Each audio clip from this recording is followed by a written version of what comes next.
Not all smoothie blenders are made the same, and I want to compare these two blenders. They are very different. They serve very different purposes, but are also remarkably similar.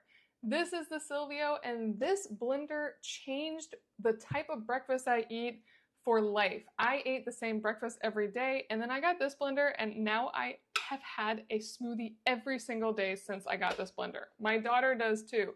And why we have a smoothie every day is this makes it so easy. You just twist off the top, and you have a cup right here. So you can blend it and drink it straight out of the cup, and you're good to go. It comes with 2 cups and a variety of tops, so you can take it on the go. Mostly I just use the 1 cup.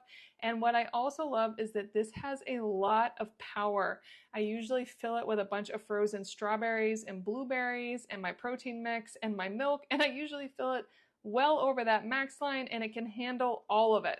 And then this top just simply twist right on, put it in, and you're good to go. You just turn it on and you have 2 levels. So this blender is amazing.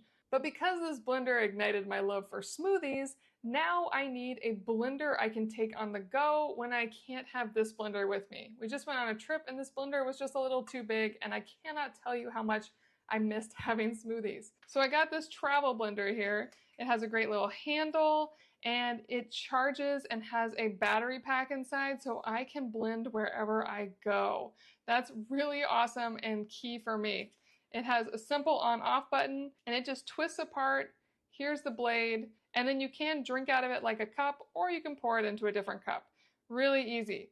One thing to keep in mind though is that since this is a battery operated blender, it's not as strong. I cannot put frozen strawberries and blueberries in this. They have to be fresh berries, but as long as they're fresh berries, it can handle it all, and it has no problem, of course, with protein powder, and it actually does a remarkably good job on ice cubes. So it's not too weak, but it's definitely not as strong as this plug-in Syvio. But they're 2 great blenders for completely different uses.